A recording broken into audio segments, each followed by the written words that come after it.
இந்த நாளிலும் சற்று நேரம் கர்த்தருடைய வார்த்தைகளை நாம் தியானிக்கப் போகிறோம். கர்த்தர் நம் அனைவரையும் ஆசீர்வதிப்பாராக. அல்லேலூயா. நம்முடைய தியானத்திற்காக ஒரு வசனத்தை வாசிக்க கேட்போம். உபாகமம், எல்லாரும் வேதத்தை புரட்டி உபாகமம் 2ஆம் அதிகாரம் அதின் 3ஆம் வசனத்தை வாசிக்க கேட்போம். நீங்கள் இந்த மலை நாட்டை சுற்றி திரிந்தது போதும், வடக்கே திரும்புங்கள். அல்லேலூயா. எல்லாம் சேர்ந்து ஒரு விசை இந்த வசனத்தை வாசிக்கலாமா? உபாகமம் 2:3. நீங்கள் இந்த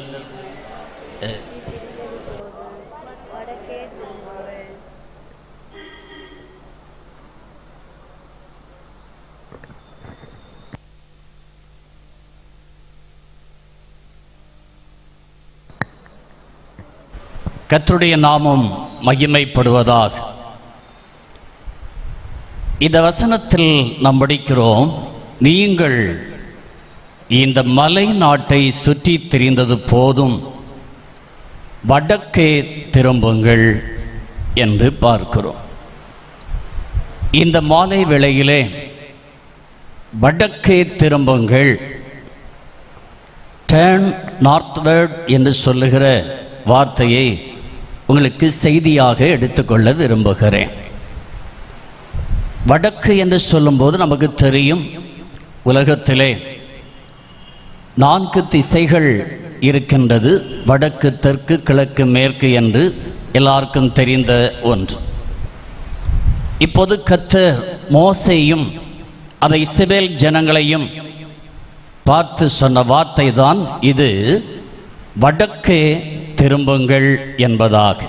அல்லேலூயா. இது சொல்லப்பட்ட காலகட்டம் எது என்பதை நாம் விளங்கிக் கொள்ள வேண்டும். எகிப்திலே 430 ஆண்டுகள் அடிமைத்தனத்தில் வாழ்ந்த ஜனங்கள் மோசேயின் தலைமையின் கீழாக கானானுக்கு புறப்பட்டு சென்றது நம்ம எல்லாருக்கும் தெரியும். 40 வருஷ பயணமாக இருந்தது. கவனியுங்கள், அதாவது எகிப்திலிருந்து இஸ்ரவேல் தேசம் போக வேண்டுமானால் நடந்து சென்றாலுமே 11 நாளிலே போய் சேர வேண்டிய தூரம்தான். எகிப்துக்கும் இஸ்ரவேலுக்கும் இடையே உள்ள தூரம். ஆனால் 40 வருஷமாக அவர்கள் பிரயாணம் பண்ணினார்கள் என்று நாம் பார்க்கிறோம். பஸ்ஸிலே போனால் சில மணி நேரங்களிலே, காலையிலே புறப்பட்டால் மாலையிலே போயிடலாம். ஏன்னா நாங்கள் இஸ்ரவேல் தேசம் போனோம் எங்கள் சர்ச்சிலேருந்து. அப்போ போகும்போது எகிப்திலே சென்று ஒரு நாள் தங்கிவிட்டு அடுத்து அதனால் காலையிலே அந்த புறப்பட்டோம். எகிப்திலே காலையிலே சென்று பிரமிடுகளை எல்லாம் பார்த்துவிட்டு அங்கே பஸ்ஸிலே புறப்பட்டு நாங்கள் மாலை நேரத்திலே இருட்டுகிற நேரத்தில் உள்ளே நுழைந்து விட்டோம். அவ்வளவுதான் அந்த எகிப்துக்கும் இஸ்ரவேலுக்கும் இடையே உள்ள தூரம். ஆனால் இன்றைக்கு இந்த இஸ்ரவேல் ஜனங்கள் 40 வருஷம் அங்கே என்ன செய்தார்கள், பிரயாணம் பண்ணினார்கள் என்பதை நாம் நன்றாக அறிகிறோம், பேசுகிறோம். இந்த 40 வருஷம் என்ன செய்தார்கள் என்பதுதான் முக்கியம். அல்லேலூயா. இந்த வசனத்திலே படித்தோம், அவர்கள் அந்த 1ஆம் வசனம் 2:1 சொல்லுகிறபடி, கர்த்தர் எனக்கு சொல்லியபடி நாம் திரும்பி சிவந்த சமுத்திரத்துக்கு போகிற வழியாய் வனாந்திரத்துக்கு பிரயாணம் பண்ணி அநேக நாள் சேகிய நாட்டை சுற்றி திரிந்தோம் என்று சொல்லி படிக்கிறோம். இந்த ஜனங்கள் ஆண்டவர் செய்த அற்புதங்களையும் அதிசயங்களையும் இவர்கள் மறந்துவிட்டு ஆண்டவருக்கு விரோதமாக செயல்பட்ட காரணத்தினாலே தேவன் அவர்களை நேரடியாக கொண்டு போகவில்லை. அது பெலிஸ்தியருடைய தேசம் வழியாக போனால் நான் சொல்வது 11 நாள் தான். ஆனால் இவர்கள் எல்லாம் ஆண்டவர் சுற்றி போக பண்ணினார். அதிலும் குறிப்பாக நான் சொன்னது போல இவருடைய அந்த கீழ்ப்படியாமையின் முறுமுறுத்தல் மூலமாக அலைந்த 40 வருஷம் அலைந்து திரிந்தார்கள், சுற்றி திரிந்தார்கள் என்று படிக்கிறோம். போன இடத்துக்கே போயிட்டே வந்துட்டே போவார்கள். அங்கே போகும்போது என்ன செய்ய, ஒரு இடத்துல தங்குவார்கள். அது 6 மாதம், 1 வருஷம், 2 மாதம், இப்படி நீண்ட கால இடைவெளியிலே தங்கி தங்கி கர்த்தர் வழியை நடத்தி கொண்டு போனார். எப்படி இருக்கட்டும், பொதுவாக இந்த எகிப்துக்கும் இஸ்ரவேல், இந்த எகிப்துக்கும் கானானுக்கும் இடையே உள்ள அந்த பிரயாண வழி ஒரு வனாந்தரம் என்று நம்ம சொல்லுகிறோம். இந்த வனாந்தரம் என்று சொன்னாலும் கூட, வனாந்தரம் என்றாலே ஒரு பொட்டல் காடு, ஒன்றுமே இல்லாத ஒரு இடம். அதிலேயும் அங்கே தண்ணி இல்லை. இங்கே நல்லா கவனிக்க வேண்டும். எகிப்திலிருந்து புறப்பட்டதிலிருந்து சந்தோஷமாக புறப்பட்டார்கள். ஆரம்பம் நன்றாக இருந்தது. ஆனால் போக போக அந்த சந்தோஷம் அந்த ஜனங்களுக்குள்ளே இல்லை. அந்த வனாந்தரத்திலே போகும்போது பல பிரச்சனைகள் அங்கே இருந்தது. வழியிலே தண்ணீர் இல்லை, பசி வந்தது. அங்கே என்ன செய்ய, அங்கே குண்டும் குழியும், அங்கே கடலும் ஆறும் மலையும் மடுவும் என்று இப்படி என்ன செய்ய, வானம் பார்த்த பூமியாகவே எங்கும் காணப்பட்டு கொண்டே இருந்தது. ஆக இந்த ஜனங்கள் வழியில் அடிக்கடி முறுமுறுத்தார்கள், அழுதார்கள், ஆண்டவரை துக்கப்படுத்தினார்கள். இதன் விளைவாக கிட்டத்தட்ட 40 வருஷம் அந்த வனாந்தரத்தையே சுற்றி சுற்றி அதெல்லாம் மலை நாட்டை அவர்கள் சுற்றினார்கள். அதான் இப்போ 3ஆம் வசனம், நீங்கள் இந்த மலை நாட்டை சுற்றி திரிந்தது போதும். அந்த வார்த்தையை கவனிக்க வேண்டும். நீ இதுவரைக்கும் கிட்டத்தட்ட 38-40 வருஷம் இந்த மலையே சுற்றி சுற்றி நடந்துட்டீங்க. ஆனால் இது போதும், ஒரு ஃபுல் ஸ்டாப் வைத்து விட்டு இனி நீங்கள் வடக்கை திரும்புங்கள் என்று கர்த்தர் சொன்னார். எங்கே திரும்பணுமா? வடக்கை திரும்புங்கள். ஆனால் கர்த்தர் சொன்ன அந்த வார்த்தையின்படி வடக்கை திரும்பினால் ஆண்டவர் அங்கே அநேக ஆசீர்வாதங்களை, மேன்மைகளை வைத்திருக்கு. இந்த வருடத்தின் கவனிங்கள், இறுதி பகுதியிலே நாம் வந்திருக்கிறோம். இன்னும் நம் சில நாட்களுக்குள்ளே, ஒரு 54 நாட்களுக்குள்ளே அடுத்த வருஷம் புதிய ஆண்டுக்குள்ளே பிரவேசிக்க போகிறோம். இந்த வருடத்தின் இறுதி நாட்களிலே கர்த்தர் இந்த சபையை பார்த்து கூடி வந்திருக்கிற தேவனுடைய ஊழியர்கள், விசுவாசிகள், இந்த சத்தத்தை உள்ளேயும் வெளியேயும் ஆங்காங்கேயும் கேட்கிற அனைவரும் பார்த்து சொல்லுகிறது என்ன, நீ சுற்றி திரிந்த நாட்கள் போதும், நீ வடக்கை திரும்பு என்று கர்த்தர் சொல்லுகிறார். எதற்கு வடக்கை திரும்ப சொல்கிறார் என்றால், கர்த்தர் ஒரு நல்ல நிலைமைக்கு கொண்டு செல்ல வேண்டும் என்று விரும்புகிறார். நீ என்னைக்கு இப்படி பசியாக, தாகமாக, குறைவுகளோடு கூட, முறுமுறுப்போடு கூட, நீ சோர்வோடு கூட சுற்றி திரிந்து அலைந்து திரிய தேவன் விரும்பவில்லை. ஒரு அமைதியான வாழ்வுக்கு நேராக, சந்தோஷமான ஒரு வாழ்வுக்கு நேராக நல்ல நிலைக்கு நீ வர வேண்டும். ஆவிக்குரிய நிலையிலும் பூமிக்குரிய நிலையிலும் வர வேண்டும் என்பதற்காக தேவன் என்ன செய்கிறார்? நமக்கு கைட் பண்ணுகிறார். நீங்கள் வடக்கே திரும்புங்கள் என்று கர்த்தர் சொல்லுகிறார். அல்லேலூயா, அல்லேலூயா. இந்த நாளிலே இந்த வடக்கை திரும்பினால், அல்ல வடக்கை பார்த்து சென்றால் அங்கே என்ன என்ன இருக்கிறது, அந்த வடக்குடைய விசேஷம் என்ன என்பதை இந்த இரவில் உங்களோடு கூட சற்று நேரம் பகிர்ந்து கொள்ள விரும்புகிறேன். அல்லேலூயா. குறிப்பாக ஒரு 3 காரியங்களை இந்த வடக்கில் இருக்கக்கூடியதை நான் சொல்லி நாம் ஜெபிக்க போகிறோம். அல்லேலூயா. ஒரு வசனத்தை நீங்கள் வாசிக்கலாம்.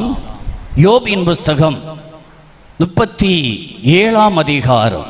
யோபின் புஸ்தகம் 37ஆம் அதிகாரம், அதன் 21ஆம் வசனத்தை வாசிக்க கேட்போம். யோபு 37:21.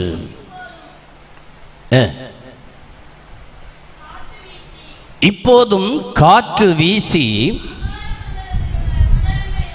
ஆகாய மண்டலங்களில் உள்ள மப்பு நீங்க பண்ணியிருக்கிற சமயத்தில் வடக்கே இருந்து பொன்மயமான காந்தி வருகிற போது ஆகாய மண்டலத்திலே பிரகாசிக்கிற சூரியனை முதலாய் ஒருவரும் பார்க்கக்கூடாதே, தேவனிடத்திலோ பயங்கரமான மகத்துவம் உண்டு என்று கர்த்தருடைய வார்த்தை சொல்லுகிறது.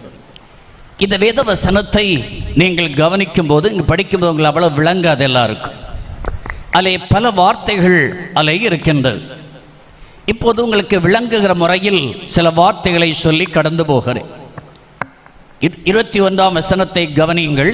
இப்போதும் காற்று வீசி ஆகாய மண்டலங்களில் உள்ள மப்பு நீங்க பண்ணியிருக்கிற சமயத்தில் வடக்கே இருந்து பொன்மயமான காந்தி வருகிற போது, வடக்கே இருந்து பொன்மயமான காந்தி வருகிறது. கோல்டன் ஸ்பிளண்டர் அந்த வடக்கிலிருந்து வருகிறது. அது அங்கே சொல்கிறது பொன்மயமான ஒரு காந்தி. காந்தி என்று சொல்லுகிற போது ஒரு லைட், ஒரு பிரகாசத்தை காட்டுகிறது, அல்லது ஒரு அழகான ஒரு தோற்றத்தை அது கொண்டு வருகிறது என்பதுதான் அந்த வார்த்தையின் பொருள். இன்றைக்கு முதலாவது நான் சொல்லுகிறேன், நீ வடக்கே திரும்பி போகும்போது ஒரு நல்ல எதிர்காலத்தை கர்த்தர் வைத்திருக்கிறார். அதுதான் அந்த வார்த்தையின் சுருக்கம். ஒரு அழகு வாய்ந்த, ஒரு அந்தகாரம் இல்லாத பிரகாசமான ஒரு எதிர்காலத்தை கர்த்தர் வைத்திருக்கிறார் என்று வேதம் சொல்லுகிறது. அல்லேலூயா. இந்த ஒவ்வொரு ஊழியர்கள், விசுவாசிகள் இந்த வார்த்தைகளை நீங்கள் விசுவாசித்து சுதந்தரிக்க வேண்டும். என்னுடைய வாழ்விலே, என்னுடைய ஊழியத்திலே, என்னுடைய குடும்பத்திலே, ஜீவியத்திலே தேவன் ஒரு அழகான ஒரு வாழ்வை, எதிர்காலத்தை வைத்திருக்கிறார், பிரகாசமான நாட்களை வைத்திருக்கிறார் என்று நீங்கள் விசுவாசிப்பீர்களானால் கர்த்தரை நமக்கு செய்ய வல்லவர். ஆண்டவர் சொன்ன, விரும்புகிறபடி உனக்காக கடவுள். ஆமே, எனக்கு இந்த வாழ்க்கை வேண்டும் என்று சொல்லி நீ விரும்பக்கூடுமானால் என் தேவன் அதை செய்கிறவர் என்பதை விளங்கிக் கொள்ள வேண்டியது அவசியமாய் காணப்படுகிறது. அல்லேலூயா. இப்போ இந்த 21ஆம் வசனத்திலே சொல்லுகிறது, அங்கே என்ன செய்கிறது? சில ஆகாய மண்டலத்திலே சில மப்புகள், மந்தாரங்கள் காணப்படுகின்றது. அது நீங்க வேண்டும். அது என்ன செய்து, அப்போது என்ன செய்கிறது? இந்த வடக்கே இருந்து வருகிற ஒரு பொன்மயமான ஒரு பிரகாசம் அந்த மப்புகளை எல்லாம் நீங்க செய்து விடுகிறது என்பதை வேதம் சொல்லுகிறது. அல்லேலூயா. ஒரு காற்று வீசுகிறது, அங்கே ஒரு மப்பு என்ன அந்தகாரங்கள் மாறி ஒரு பிரகாசமான ஒரு எதிர்காலத்தை அது கொண்டு வருகிறது என்பதை வேதம் நமக்கு சொல்லுகிறது. அல்லேலூயா. இன்னைக்கு இந்த வார்த்தைகளை கேட்கும் பொழுது அநேகருடைய வாழ்விலே, குடும்பங்களிலே, ஊழியங்களிலே சில மப்பும் மந்தாரமான ஒரு இருள் சூழ்ந்த, அந்தகாரம் நிறைந்த, அல்லது ஏதோ நாம் எதிர்பார்க்க நிலைமையில், விரும்புகின்ற நிலைமையில் வாழ்க்கை முன்னேறக்கூடாதபடிக்கு ஏதோ ஒரு மூடல் உன்னை மூடி ஒரு இருள் சூழ்ந்த அனுபவத்தை, அல்லது இருதயத்திலே பெரிய ஒரு சந்தோஷம் இல்லாத ஒரு நிலைமையில் அப்படியே வாழ்க்கை போய்கொண்டே இருக்கிறது. இந்த கடந்த 10 மாத காலங்கள் அப்படியே போயிருக்க கூடும். ஆனால் இன்றைக்கு கர்த்தர் சொல்லுகிறார், நீ வடக்கை திரும்பு. நீ என்ன செய்? நீ சுற்றி அலைந்தது போதும். நீ வேதனையோடு, மனபாரத்தோடு புலம்பிக் கொண்டு, இருதயத்தில் அழுது கொண்டு போனது போதும். அநேக நடைபணத்தைப் போலவே மக்கள் வாழ்கிறார்கள். வெளியே பார்த்தால் சிரிக்கிறார்கள், உள்ளே பார்த்தால் அழுகிறார்கள். ஆனால் இதுதான் இன்னைக்கு மனுஷ வாழ்க்கை. இன்னைக்கு பரிசுத்த ஆவியானவர் சொல்ல வார்த்தை என்ன? இன்னைக்கு வடக்கே நீங்க திரும்பு. ஒரு பொன்மயமான காந்தி அல்லது ஒரு பிரகாசம் உன் வாழ்க்கையை, ஊழியத்தை அழகுபடுத்தக்கூடிய ஒரு பிரகாசம் அங்கே இருந்து வருகிறது என்பதை வேதம் நமக்கு சொல்லுகிறது. அல்லேலூயா. ஏன்னா நம்முடைய ஆண்டவர் சில மாற்றங்களை இந்த நாட்களில் கொண்டு வர விரும்புகிறார். எத்தனை விசுவாசிக்கிறீங்க? நீங்கள் விரும்புகிறீங்களோ இல்லையோ தெரியாது. கர்த்தர் உங்களுடைய வாழ்வில் சில மாற்றங்களை குடும்பங்களிலே கொண்டு வர விரும்புகிறார். உடைய ஆவிக்குரிய ஜீவியத்திலே சில மாற்றங்களை கொண்டு வர விரும்புகிறார். இதற்கு கர்த்தர் சொல்லுகிற வார்த்தைக்கு நீ வடக்கே திரும்பு அப்படின்னா, கர்த்தர் சொல்லுகிற இடங்களிலே நாம் திரும்புவோமானால் என் தேவன் அதை அப்படியே செய்ய வல்லவராகவே இருக்கிறார். அல்லேலூயா. ஏன் அந்த வடக்கை என்று கத்தர் அந்த மப்புகளையும் மந்தாரங்களையும் அல்லது குறைபாடுகளையும் அல்லது அந்த ஒரு சந்தோஷமற்ற உற்சாகமற்ற மகிழ்ச்சியற்ற வாழ்க்கையெல்லாம் மாற்றி நீங்கள் செய்து ஒரு பிரகாசத்தை வாழ்க்கை கொண்டு வர என் தேவன் இன்றைக்கு ஆவலோடு எதிர்பார்க்கிறார். இந்த கன்வென்ஷன் கூட்டங்கள் மூலமாக நீங்கள் இதை கர்த்தருடைய சமூகத்தில் வந்து அதை பெற்றுக்கொள்ளுகிறவர்களாக மாற வேண்டும். ஆமென். ஏன்னா கர்த்தர் செய்கிற காரியங்கள் அப்படியெல்லாம் ஆச்சரியமாக இருக்கும். ஏசாயா 43ஆம் அதிகாரம் 6ஆம் வசனத்தை நீங்கள் படித்தால், வடக்கை நோக்கி கொடு என்றும் தெற்கை பார்த்து வைத்திராதே என்றும் சொல்லுகிற கர்த்தர். அப்போ இந்த வடக்கிலே ஆண்டவர் என்ன செய்கிறார்? அங்கே இதை கொடு என்று கர்த்தர் கட்டளையிடுகிறார். கொடு அப்படின்னா, இப்போ நம்ம என்ன சொல்லுகிறோம், நான் அவனை உங்கள் வீட்டுக்கு அனுப்பியிருக்கிறேன், அவனுக்கு ஒரு 10,000 ரூபாய் கொடு அப்படின்னு சொன்னால் அர்த்தம் என்ன? உங்கள்கிட்ட இருக்கோ இல்லையோ, ஆனால் நீ எப்படியாகிலும் அதை ரெடி பண்ணி அவனுக்கு கொடு. அதான் விஷயம். அந்த கொடு என்பது உங்கள்கிட்ட இருக்கலாம், இல்லாமல் இருக்கலாம். ஆனால் என்ன செய்தாகிலும் சரி, நீ அதை ரெடி பண்ணி உண்டு பண்ணி அவனை என்ன சந்தோஷமாக அனுப்பு. அதான் கொடு என்று சொல்லுகிற வார்த்தையின் அர்த்தம். இன்றைக்கு நம்முடைய ஆண்டவர் நம்முடைய வாழ்க்கையிலே என்ன செய்ய, ஏதோ ஒன்றை கொண்டு வந்து அல்லது கொடுத்து வாழ்க்கையை இன்றைக்கு மகிழ்ச்சியாக வைக்க விரும்புகிறார். நீங்கள் ஆண்டவருடைய சமூகத்திலே வரும்பொழுது, ஆலயத்திலே வரும்போது, ஆராதனைக்கு வரும்போது ஒரு எதிர்பார்ப்போடு வர வேண்டும். கர்த்தரிடத்தில் ஒன்றை நாம் பெற்றுக்கொள்ள வேண்டுமானால் ஒரு எதிர்பார்ப்போடு வர வேண்டியது அவசியம். ஒரு சமயத்தில் ஒரு குடிகாரன் இல்லை, அது ஒரு கிராமத்தான். அவன் என்ன, கிராமத்தில் உள்ள ஒரு விவசாயி ஒரு நாள் ஒரு ராஜாவிடத்தில் வந்து கேட்டான். எல்லாரும் கவனிக்கிறீங்களா? வந்து கேட்டான், ராஜாவே, என் மகனுக்கு கல்யாணம் ஒழுங்கு செய்யப்பட்டு இருக்கிறது, எனக்கு 10,000 ரூபாய் வேண்டும். இதெல்லாம் சொல்ல பழைய காலம். ஒரு 10,000 ரூபாய் வேண்டும் என்று ராஜாவிடத்தில் கேட்டான். ராஜாவை சுற்றிலும் மந்திரிகள் எல்லாம் உட்கார்ந்திருக்கிறார்கள். ராஜா அதை கேட்ட உடனே மந்திரி இடத்துல சொன்னார், அவனுக்கு 10,000 ரூபாய் கொடுத்து விடுங்கள் என்று சொல்லிவிட்டு அவர் போய்விட்டார். ராஜா சொன்னதின் அவனுக்கு முன்பாக சொன்னதினாலே அவனுக்கு அந்த 10,000 ரூபாயை கொடுத்து அனுப்பிவிட்டார். அவன் போன பிறகு ராஜாவை பார்த்து இந்த மந்திரியெல்லாம் கேட்டார்கள், ராஜாவே, உம்மை போல முட்டாள் ஒருவரும் கிடையாது, இப்படித்தான் எல்லாரும் வந்து உம்மை ஏமாற்றி கொண்டு போகிறார்கள். என்ன, இன்றைக்கு இருக்க காலகட்டத்திலே ஒரு ராஜா வீட்டு கல்யாணத்துக்கே 10,000 ரூபாய் அவசியம் இல்லை. அப்போ நான் அந்த எந்த காலம்னு பார்த்துருங்க. அப்போ இன்னைக்குரிய காலகட்டத்தில் ஒரு ராஜா வீட்டு கல்யாணத்துக்கே 10,000 ரூபாய் தேவைப்படாது. இந்த கிராமத்தான் குடியானவன் இடைய வீட்டு கல்யாணத்துக்கு நல்ல செலவழித்தால் 2,000 ரூபாய் போதும். ஆனால் நீர் அவன் 10,000 ரூபாய் கேட்டவுடனே அப்படியே கொடுத்து விட்டீரே என்று சொன்னார். அவள் ராஜா சொன்ன பதில், அது எனக்கு நன்றாகவே தெரியும், எனக்கு 10,000 ரூபாய் தேவையில்லை, குறைவாக போதும் என்று எனக்கு தெரியாமல் நான் செய்யவில்லை, தெரியும். ஆனால் ஏன் கொடுத்தேன் என்றால், நான் ஒரு ராஜா என்றும் இடத்துல கேட்டால் அதை கொடுப்பேன் என்று நம்பி வந்தான். அவர் அப்படி என்னை நம்பி வந்தபடியினால் அவன் கேட்டதை கொடுத்து விட்டேன் என்று சொன்னான். கரங்களை தட்டி உற்சாகமாய் தேவனை மகிமைப்படுத்துவோமா? அல்லேலூயா. அப்படி வாழ்விலே பெரிய ஒரு பிரகாசமான எதிர்காலம் அவனுக்கு வந்தது. பாருங்க, இன்றைக்கு நம்முடைய ஆண்டவர் ராஜாதி ராஜா, கிங் ஆஃப் கிங் என்று சொல்லுகிறோம்.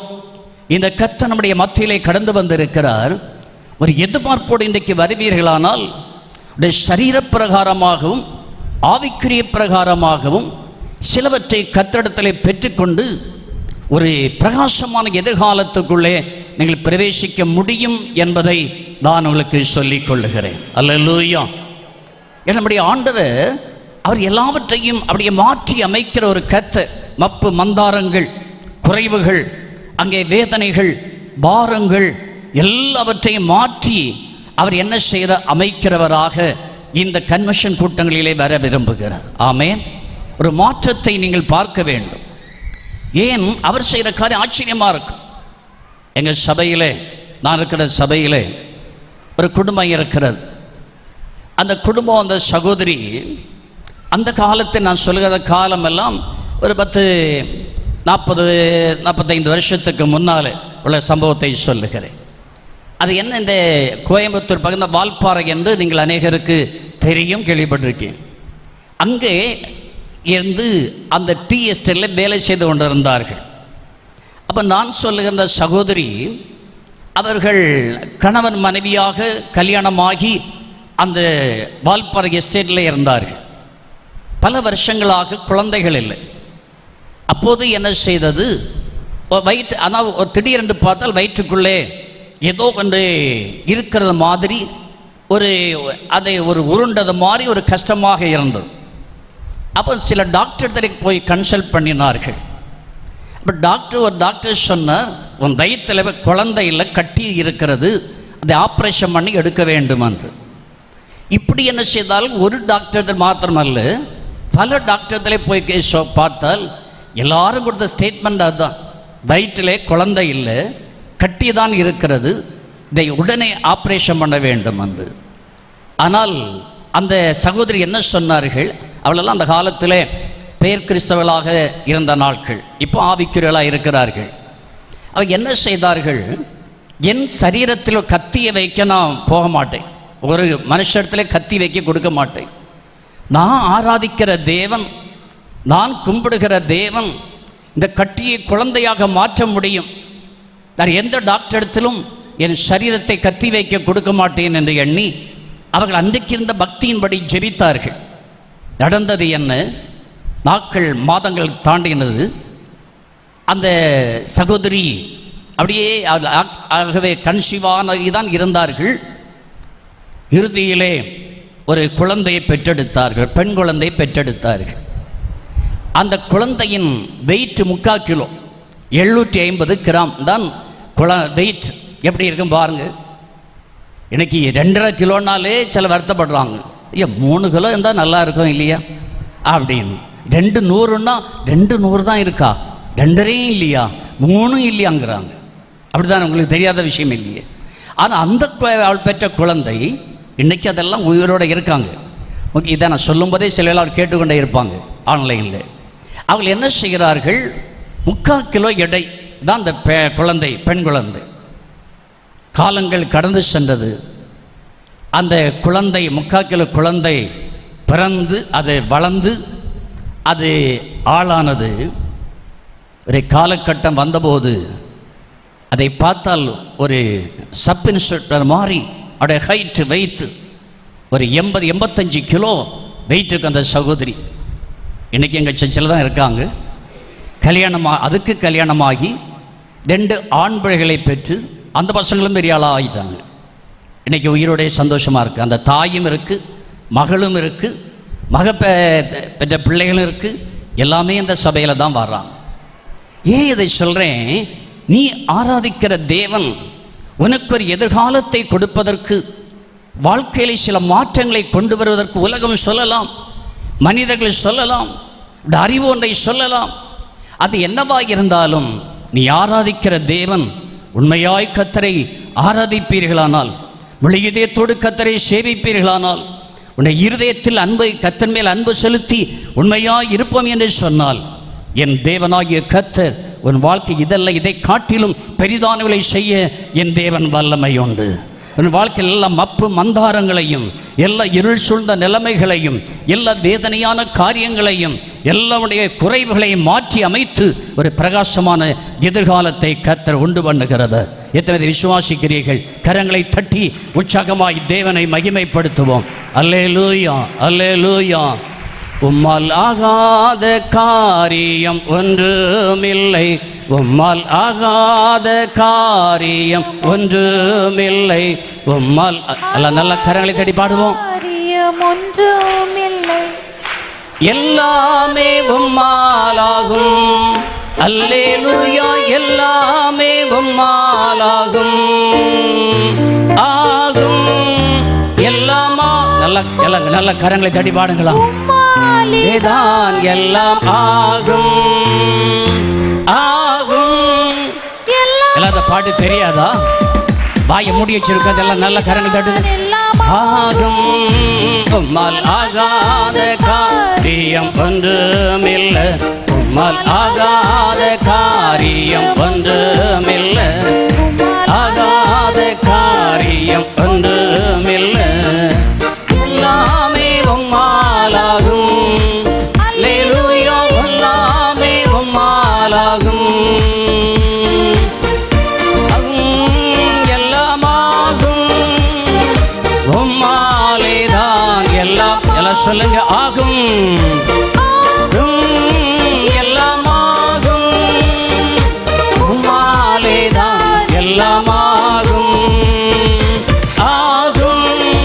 எல்லாமா எல்லாம் என் தேவனால் ஆகும். நல்ல உற்சாகமாய் ஹல்லேலூயா. ஆகும். உம்மால் ஆகாத காரியம் ஒன்றுமில்லை. உம்மால் ஆகாத காரியம் ஒன்றுமில்லை. உம்மால் ஆகாத காரியம் ஒன்றுமில்லை. எல்லாமே உம்மாலாகும். அல்லேலூயா. எல்லாமே உம்மாலாகும். ஆகும். எல்லாமாகும். உம்மாலேதான் எல்லாமாகும். தேங்க்யூ. ஆகும். எல்லாமாகும். உம்மாலேதான் எல்லாமாகும். தேங்க்யூ. ஹல்லேலூயா. ஹல்லேலூயா. இன்னைக்கு நீங்க ஆராதிக்கும் போது ஆகும்னா ஆகாததுன்னு சொல்ற மாதிரி உங்க கைதட்டு, உங்க வாய் அசைப்பு, பாட்டெல்லாம் இருக்கக்கூடாது. அல்லேலூயா. நீங்க கைதட்டி பாட்டு பாடுறதுலையே இல்லை கையெல்லாம் கொண்டு வந்திருக்கீங்கல்ல. அல்லேலூயா. வாயெல்லாம் கொண்டு வந்திருக்கீங்க தானே. ஒரு சமயத்தில் கேரளாவில் பாலக்காட்டுக்கு ஒரு வீட்டில் ஒரு அம்மா இறந்துட்டாங்க. எங்கள் சர்ச்சுக்கு வராங்க. அந்த இதுக்கு ஒரு ப்ரேயர் மீட்டிங் வச்சுருந்தாங்க. அங்கே போனோம். நாங்கள் 2, 3, 4, 5 பேராக போயிருந்தோம். அது ஒரு வீட்டுக்குள்ளே ஹாலில் நடந்தது. அப்போ அங்கே என்ன செய்தாங்க, பாட்டு பாடினாங்க. பொதுவாக கேரளக்காரங்களும் இந்த பழைய பாட்டுகள் தான் பாடுவாங்க. பாடும்போது பார்த்தா என் முன்னால் நான் இப்படி இருக்கேன், முன்னால் வாலிப பிள்ளைகள்லாம் உட்காந்துருக்காங்க. எல்லாம் மட்டும் பாட்டு பாடினா அவ்வளோதான். கைத்தட்டுறதை பார்த்தா இப்படி அடிக்குது. இப்படி பசங்க வாலிப பசங்கள்லாம் பார்த்தா இப்படி கை அடிக்கிறாங்க. எங்கூட ஒருத்தர் வந்திருக்கிறார். அவர் பக்கத்தில் போய் அவர் பக்கத்தில் இருந்தார். அவர் பயந்துட்டார் இவ அடிக்க அடியை பார்த்து. அல்லேலூயா. ஏன்னா அந்த அளவு அடித்து பாடுறாங்க. இன்றைக்கி இந்த முன்னாலெல்லாம் சிலதெல்லாம் இருக்குது, உமங்காளி மாதிரி இருக்குது. எப்படி கத்தோட வாழ்க்கையில் மாற்றத்தை கொண்டு வர முடியும்? எப்படி ஒரு அற்புதத்தை செய்ய முடியும்? உடைய எதிர்காலம் எப்படி பிரகாசமாகி மாற முடியும்? நீ ஆண்டவரை நேசிக்கிறது அப்படியா? நான் இதை எங்கள் சபையில் அடுத்த வார சண்டே சொல்லி இந்த அனுபவத்தை சொல்லி எல்லாரையும் கைதட்ட வச்சு பாட்டு பாட வச்சா, அதுக்கு பிறகு அதுலேருந்து இது வரைக்கும் மக்கள் பாட்டுனாலே நல்லா கையடித்து நல்லா பாடுவான். அல்லேலூயா. நீங்கள் கைதட்ட பார்த்தா கடன் வாங்கி கைதட்டுற மாதிரி நீ அடிக்கிறீங்க. கன்னியாகுமரி கைதட்டு எப்படியா? கேரளா பக்கம் தானே இருக்குது. உங்களெல்லாம் தெரியும் தானே. முந்தின காலம் எல்லாம் மலையாளிஸ் எல்லாம் எப்படி கைதட்டி ரப்பரை அந்த மாதிரி துள்ளுவாங்க. அல்லேலூயா. ஆமென். எல்லாம் கைதட்டி ஒரு விஷயம் இந்த பல்லவியை பாடலாமா? உம்மால் ஆகாத காரியம் ஒன்றுமில்லை. உம்மால் ஆகாத காரியம் ஒன்றுமில்லை. உம்மால் ஆகாத காரியம் ஒன்றுமில்லை. எல்லாமே உம்மாலாகும். ஆமென். எல்லாமே உம்மாலாகும். ஆகும். எல்லாமாகும். விசுவாசத்தோடு பாடும். அநேகருடைய வாழ்விலே கர்த்தர் சில காரியங்களை ஆக பண்ணுகிறவராக இருக்கிறார். நீ ஆகாத நினைத்த காரியங்களை தேவன் ஆக பண்ணுகிறவர். glory hallelujah. உம்மால் ஆகாத காரியம் ஒன்றுமில்லை. உம்மால் ஆகாத காரியம் ஒன்றுமில்லை. உம்மால் ஆகாத காரியம் ஒன்றுமில்லை. எல்லாமாகும். ஆமென். எல்லாமே உம்மாலாகும். ஆகும். எல்லாம் ஆகும். praise the Lord. லோபா சப்தா லாக்கா பாதா லாக்கா பாரா தீபா லவா சீசகும்.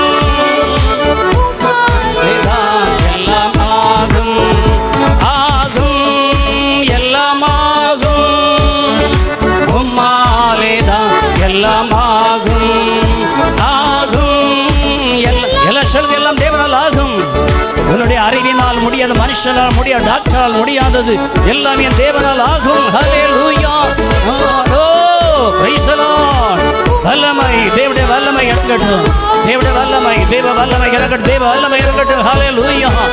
ஓ ரிஷகல பரதிவா ரகலபாரியா.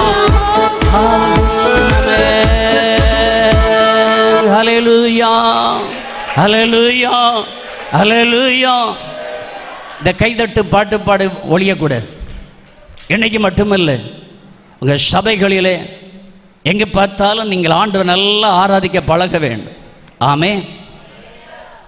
ஒரு சமயத்தில் தென் அமெரிக்காவிலே தென் அமெரிக்காவில் ஒரு குறிப்பிட்ட இடத்தில் பல ஆண்டுகளுக்கு முன்பாக எங்கு பார்த்தாலும் எல்லாம் தலைகளாகவே நடக்கும். நல்லா கவனிங்க. அப்படின்னா அர்த்தம் என்ன? ஒரு வீட்டில் நம்ம இடத்துல எல்லாம் என்ன செய்வாங்க? பிள்ளைகள் பெற்றோருக்கு கீழ்ப்படிவாங்க, அப்படிதானே? அங்கே என்னன்னா பிள்ளைகளுக்கு பெற்றோர் கீழ்ப்படிவாங்க, கீழ்ப்படிய வேண்டும். ஸ்கூலில் போனால் நம்ம இடத்துல என்ன? டீச்சர்ஸுக்கு பிள்ளைகள் கீழ்ப்படிவாங்க, பயப்படுவாங்க. அங்கே என்னன்னா பிள்ளைகளுக்கு டீச்சர்ஸ் பயப்படுவாங்க, கீழ்ப்படிய வேண்டும். சபையில் நம்ம இடத்துல என்ன? ஊழியக்காரங்க விசுவாசிகள் கீழ்ப்படிவாங்க, பயப்படுவாங்க. அங்கே என்னன்னா சபையில் விசுவாசிகளுக்கு ஊழியக்காரங்க பயப்பட வேணும், கீழ்ப்படிய வேணும். இப்படி தான் அது எல்லாம் தலைகளாக நடைபெற்று கொண்டு இருந்தது. சபைகளிலே வளர்ச்சி இல்லை. 60 பேருக்கு மேலே ஒரு சபையில் இருக்க மாட்டாங்களாம். அதுக்கு மேலே இந்த அடிக்கடி இந்த சபையிலே பிரிவினைகள், பிரச்சனைகள், அங்கே உடைவுகள், மக்கள் சிதறி போயிடுவார்கள். இப்படித்தான் அந்த ஊரிலே காணப்பட்டதாம் பல வருஷங்களாக. அப்பொழுது அந்த அமெரிக்காவிலே தென் அமெரிக்காவில் உள்ள சில அநேக போதகர்கள், தேவ பிள்ளைகள், ஏன் நம்முடைய பகுதியில் இப்படி எல்லாம் நேர்மாறாக தலைகளாக நடக்கிறது?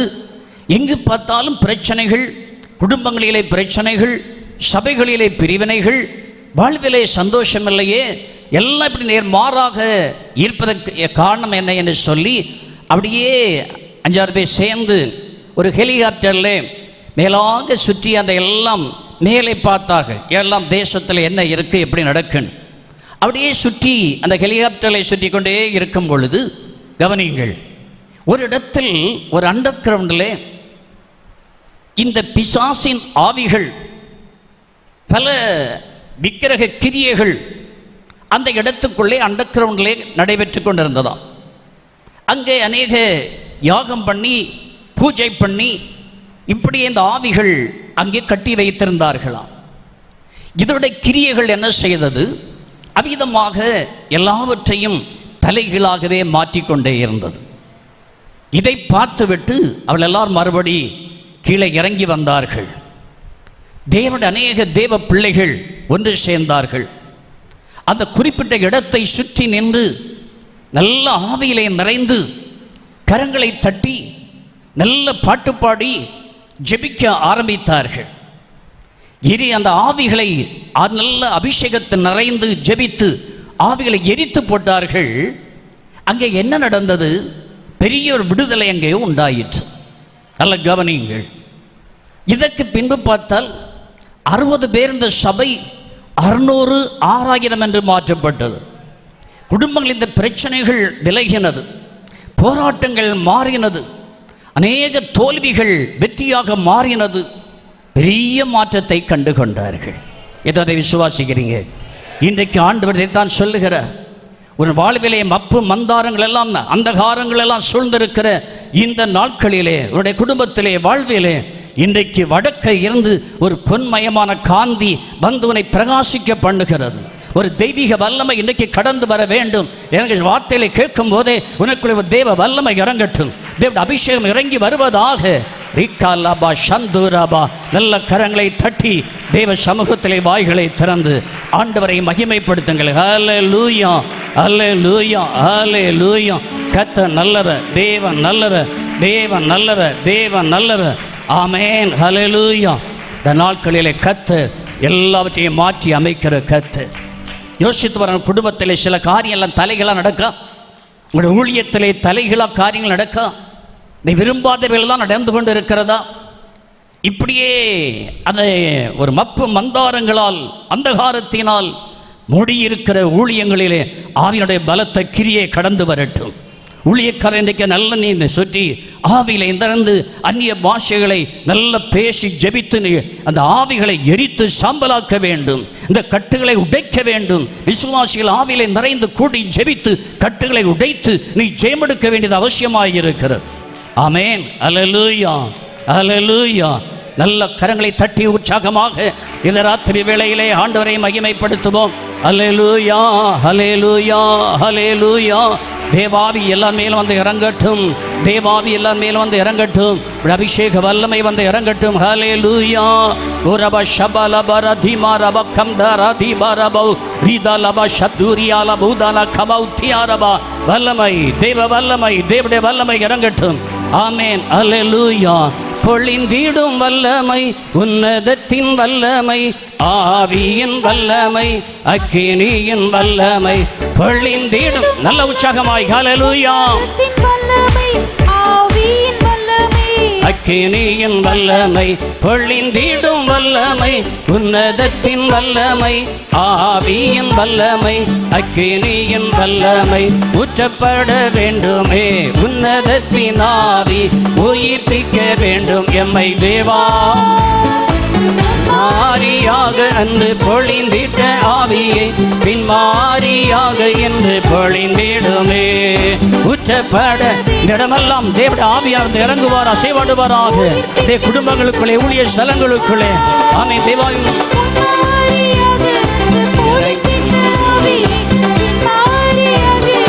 பொழிந்திட்ட ஆவியை பின்மாரியாக என்று பொழிந்திடுமே. பொழிந்திடும் வல்லமை, உன்னதத்தின் வல்லம். ஓ, நல்ல விடுதலையாய், விடுதலையாய். ஹல்லேலூயா. ஆவி ஆத்துமால விடுதலை உண்டாகட்டும். உன்னதத்தின் வல்லமை, ஆவியின் வல்லமை, அக்கினியின் வல்லமை பொழிந்திடும் வல்லமை, உன்னதத்தின் வல்லமை, ஆவியின் வல்லமை, அக்கினியின் வல்லமை. வல்லமை உண்டு, உண்டு, அற்புத வல்லமை இயேசுவே இரத்தத்தால். வல்லமை உண்டு, உண்டு, அற்புத வல்லமை ஆட்டுக்குட்டியின் இரத்தத்தினால். வல்லமை உண்டு, உண்டு. எல்லாரும் வாயிலை திறந்து உற்சாகமாய் விடுதலையாய். வல்லமை உண்டு. உடைய வாழ்க்கையில் எல்லா இடங்களிலும், ஊழிய ஸ்தலங்களிலே, உடைய குடும்பங்களிலே, நீ செய்கிற காரியங்களிலே. அல்லேலூயா.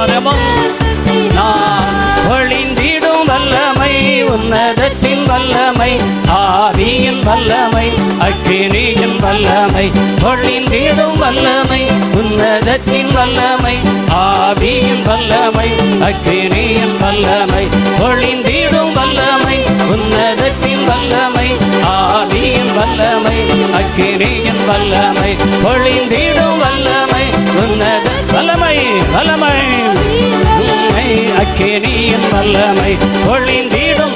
ஈவில் ஸ்பிரிட்டுடைய அதிகாரங்கள், பொல்லாத ஆவியின் வல்லமைகள், அப்பு மந்தாரங்கள் எல்லாம் இன்னைக்கு நீங்கி போவதாக. விடுதலை உண்டாவதாக. நீ வடக்கே திரும்பு. ஹல்லேலூயா. வல்லமை, அக்கினியின் வல்லமை பொழிந்திடும் வல்லமை. ஓ, வல்லமை, வல்லமை, வல்லமை.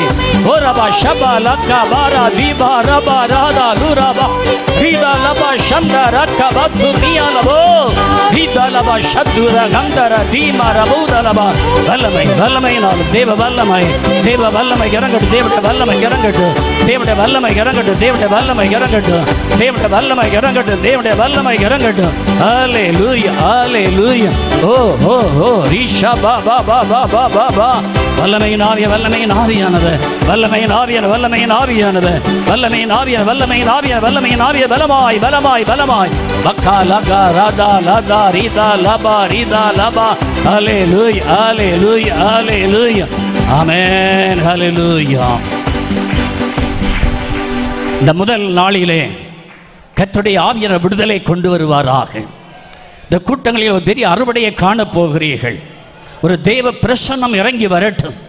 ஆமென். உன்னை சூழ்ந்திருக்கிற பொல்லாத ஆவிகளின் வல்லமைகள், உடைய குடும்பத்தை நாசமாக்கி கொண்டிருக்கிற, ஊழியங்களை அழித்து கொண்டிருக்கிற பொல்லாத அதிகார வல்லமைகள் இன்றைக்கு எரிந்து சாம்பலாக்கப்பட வேண்டும். இன்றைக்கு இந்த விசுவாசித்து அவிதமாய் கர்த்தருடைய சமூகத்திலே உள்ளத்தின் ஆழத்தில் வல்லமையோடு ஜெபிக்க உன்னை அர்ப்பணிக்க முடியுமானால் என் தேவன் அதை செய்ய வல்லவர். எல்லார் கரங்களை தட்டி மீண்டும் உற்சாகமாய் தேவனை மகிமைப்படுத்துவோம்.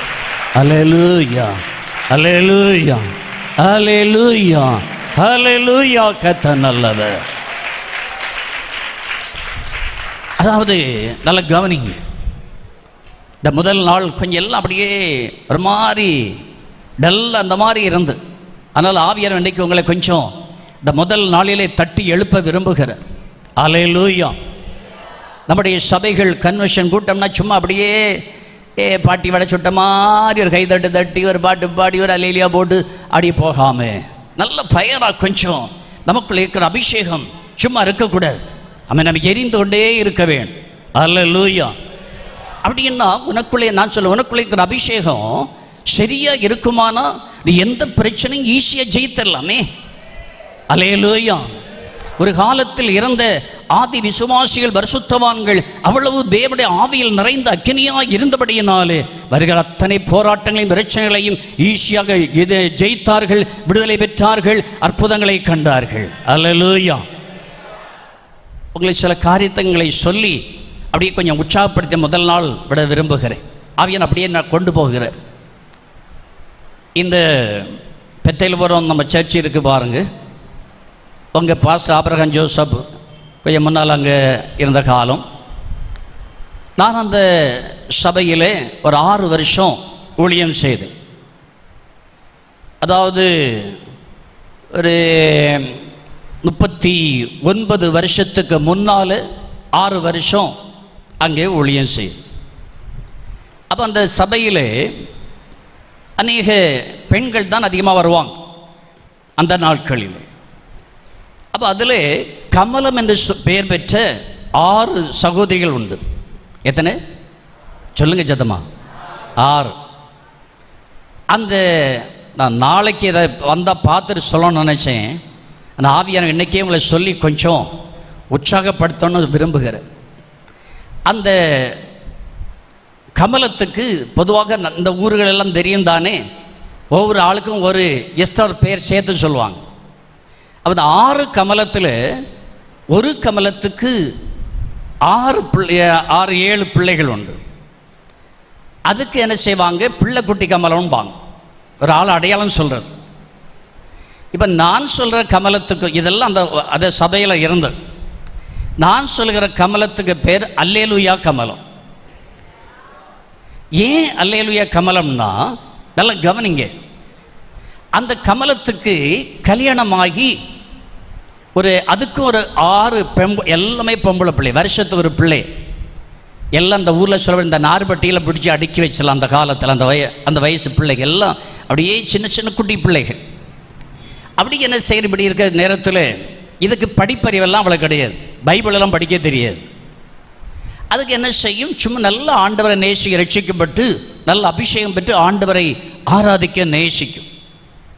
இது என்ன செய்கிறது என்றால், ஒரு சமயத்தில் நான் அந்த சபைக்கு போகிறதுக்கு கொஞ்சம் முந்தின நாட்களில் அது என்ன செய்ததாம், அந்த வீட்டுக்காரன் ரட்சிக்கப்படாத மனுஷன், பனையேறுகிற மனுஷன். அங்கே அதுக்கு என்ன செய்கிறதும் இவங்க அந்த காலம் நல்ல கள்ளச்சாராயம் காய்ச்சி விற்கிற காலம். இந்த மனுஷன் பனையேறவும் செய்வார், இந்த கள்ளச்சாராயம் காய்த்து அதுக்கு. இப்போ அந்த மனுஷன் இருக்கிறா இல்லையான்னு தெரியாது. சுரேஷ் பாஸ்டர் இல்லையோ? ஓ பிரைஸ் தி லார்ட். இப்போ இருக்க அந்த கமலம் இல்லையே சொல்லும் புரியுது. அதாவது முன்னால் சொன்னால் தெரியும், இந்த நெய்யூர் கன்வென்ஷனில் நாளைக்கு வருவாங்களே தெரியல, அது எப்படி இருக்காங்கன்னு தெரியல. இந்த கன்வென்ஷன்லாம் வரும்போது ஞாயிற்றுக்கிழமை ஆராதனைக்கு வரும்.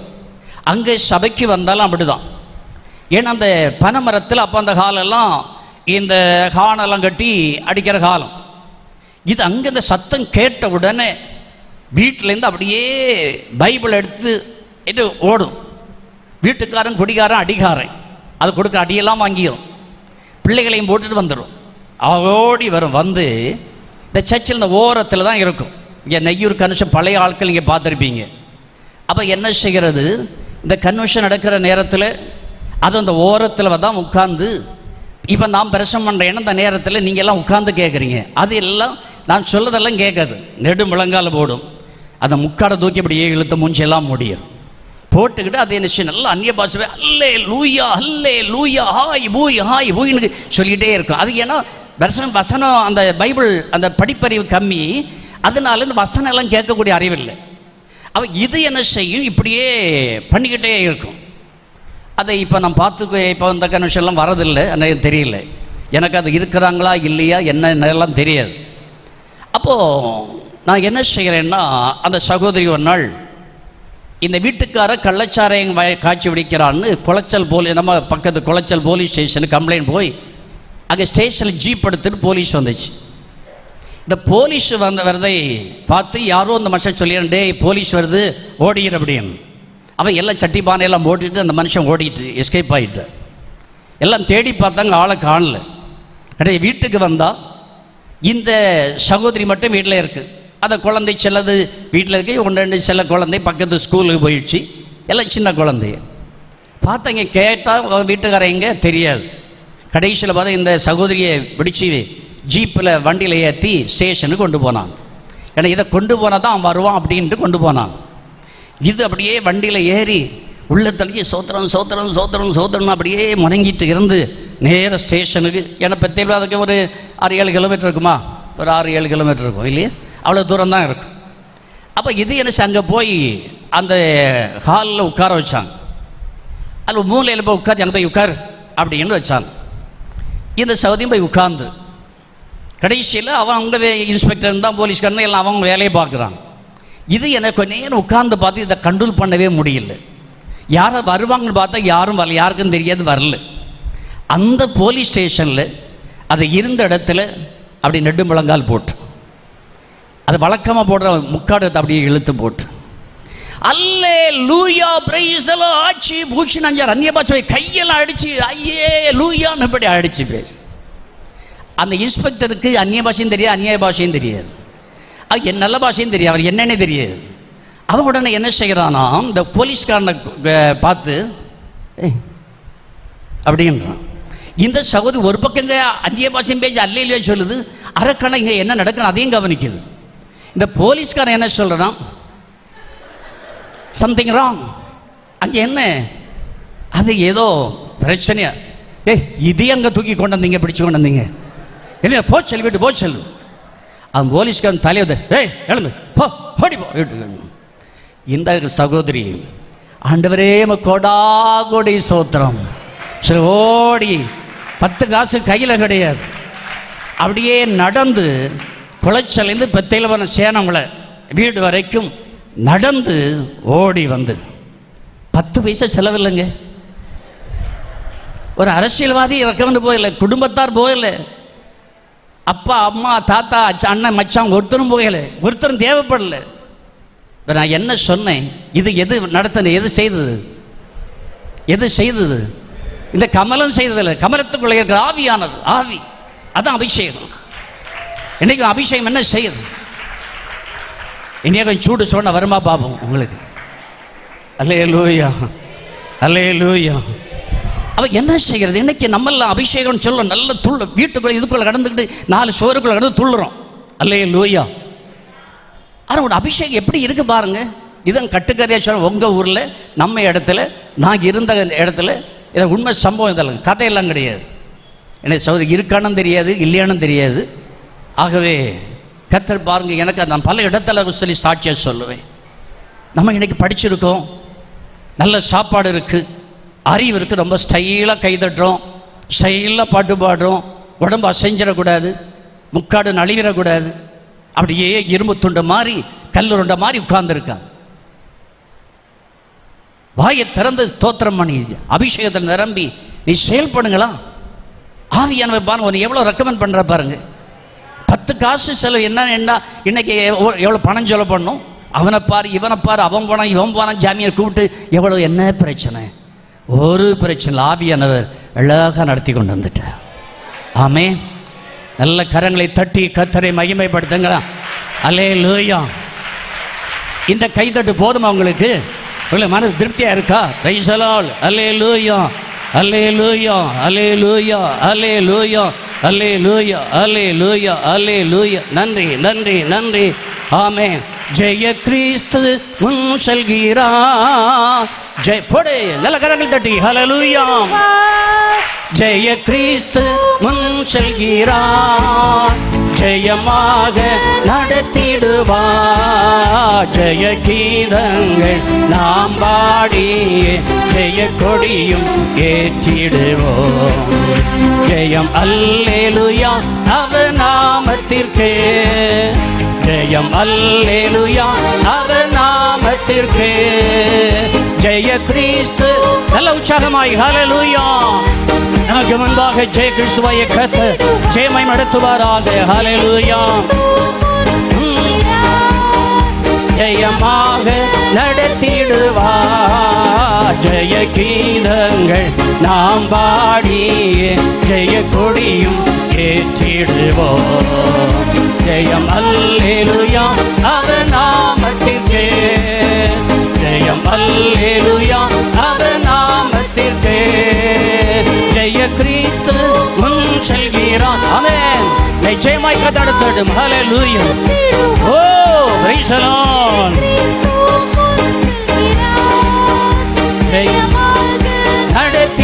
நடத்திடுவார்.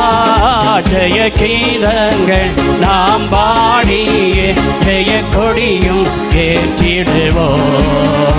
ஜெயம் அல்லேலூயா அவர் நாமத்திற்கு, ஜெயம் அல்லேலூயா அவர் நாமத்திற்கு.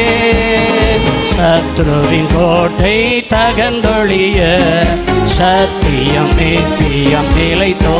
Thank you. Praise the Lord. தகர்ந்தொழிய சத்தியம் நித்தியம் நிலைத்தோங்க. சாத்தானின் சேனை நடுங்கிடவே துதி சாட்சி ஆர்ப்பரிப்போம், துதி சாட்சி ஆர்ப்பரிப்போம். ஜெய கிறிஸ்து முன் செல்கிறார், நடத்திடுவார். ஜெய கிறிஸ்து முன் செல்கிறார், ஜெயமாக நடத்திடுவார். ஜெய கீதங்கள் நாம் பாடி ஜெய கொடியும் ஏற்றிடுவோம். ஆமென். அல்லேலூயா அவர் நாமத்திற்கு. ஜெய கிறிஸ்து முன் செல்கிறார், ஆக நடத்திடுவார். ஆமென். முன் செல்கிறார். ஓ ஹல்லேலூயா. நடத்திடுவார். கீதங்கள் நாம் பாடியே ஜெய கொடியும் ஏற்றிடுவோம். ஜெயம் அல்லேலூயா அவர் நாமத்திற்கு.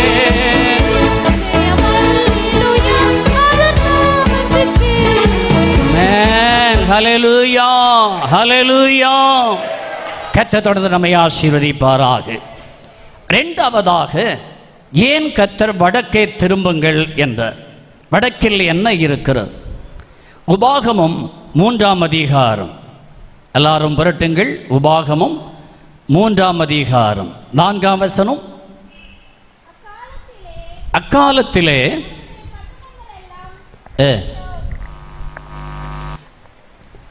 நாம் பிடித்துக் கொள்ளாத பட்டணம் இல்லை. பாஷானில் இருந்த ஓகின் ராஜ்யமான 60 பட்டணங்கள் உள்ள அர்கோப் தேசம் முழுவதையும் பிடித்தோம் என்று சொல்லுகிறார். இது எங்கே என்ன? அதைத்தான் உபாகமம் 2ஆம் அதிகாரம் 3ஆம் வசனத்திலே படித்தோம். நீங்கள் இந்த மலை நாட்டை சுற்றி திரிந்தது போதும், வடக்கே திரும்புங்கள் என்றார். அவ இதுவரைக்கும் சுற்றின நாட்கள் அது என்ன செய்தது? அது வடக்கே இருந்த காலம். அல்லேலூயா. அதான் சொன்னேன், மலையை கரடுமுறை சேயீர் மலை நாட்டை சுற்றினார்கள். சேயீர் என்றால் கரடுமுரடு என்பது பொருள். இந்த கரடுமுரடான இடங்களையெல்லாம் வாழ்க்கையெல்லாம் சுற்றி சுற்றி காலம் முழுதும் வாழ்ந்து கொண்டார்கள். இப்போது கர்த்தர் சொன்னால் நீங்கள் வடக்கே திரும்புங்கள் என்றால் அங்கே என்ன இருக்கிறது? பட்டணங்கள் இருக்கிறது. அந்த 3ஆம் அதிகாரம் 1ஆம் வசனம், கர்த்தர் வடக்கே திரும்புங்கள் என்று சொன்ன உடனே, பின்பு நாம் திரும்பி பாசானுக்கு போகிற வழியாய் போனோம் என்று சொல்லுகிறார். நல்ல கவனிங்கள். இவள் உடனே கர்த்தர் சொன்னபடியே வடக்கே திரும்பி விட்டார்கள். திரும்பி பாசானுக்கு போகிற வழியாய் போனோம். அதைத்தான் 4ஆம் வசனத்திலே படித்தோம். அக்காலத்திலே அங்கே என்ன செய்தான்? ஓக் என்று சொல்லுகிற ஒரு ராஜா அங்கே அந்த 1ஆம் வசனத்திலே இருக்கு. அந்த பாசானின் ராஜா ஓக் என்று 2 எழுத்து ராஜா அங்கே இருந்தான்.